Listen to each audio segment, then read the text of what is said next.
Vážení priatelia, dovolte mi také malé osobné zamyslenie.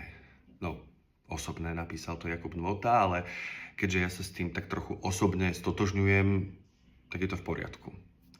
Viete, v poslednom čase nám mnohí politici, teda hercom a herečkám, odkazujú, že by sa nemali miešať do politiky, keď vystupujú.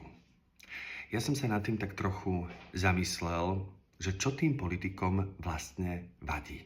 Alebo teda, kde je rozdiel. Vystúpi verejne politik, niečo povie. Vystúpi verejne herec, niečo povie. Aký je medzi tým rozdiel?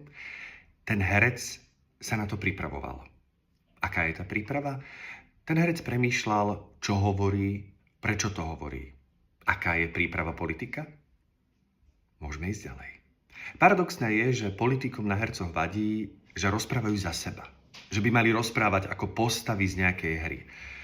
Ja keď sa ako herec nad tým zamyslím, tak si vlastne uvedomujem, že politici síce hovoria za seba, ale vyzerá to, ako by rozprávali ako nejaké postavy z nejakej hry. Je to tak, že keď herec vystúpi zo svojej postavy, je to stále len človek.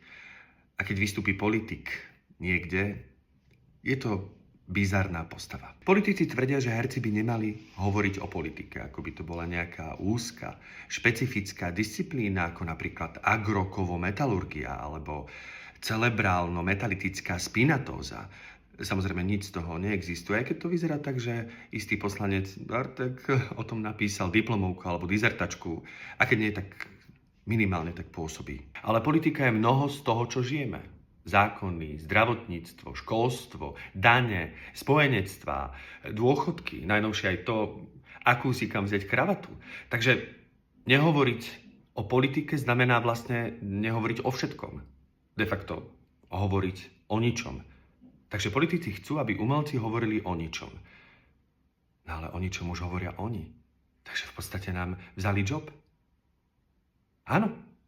Vzali nám prácu. Zabávajú miesto nás. Dramaticky plačú miesto nás. Vytvárajú komédie aj tragédie. Tak čo máme my do prdele robiť? Z čoho máme žiť? No tak aspoň hovoríme o politike. Veď nám nič iné nezostalo. Všetko ostatné nám vyžrali politici. Minule som išiel do divadla, hral sa Otelo, no a na javisku stál jeden politik a sám seba škrtil. A popri tom kričal, to nie ja, to iný ma škrtia. Nebudem ho menovať, lebo nemám čas na všetky jeho 3 mená. Ale tak dobre hral, že ja som si povedal, že ja idem domov. Chápete, toto je ten problém. Vzali nám prácu. Nie, že my sa máme prestať miešať do politiky, ale politici by mohli prestať s hraním drámy a tragikomédie. Veď povedzte mi úprimne, keď si pozriete všetky tie nedeľné diskusné relácie, máte ešte chuť ísť do divadla? Čo viac by ste tam mohli vidieť?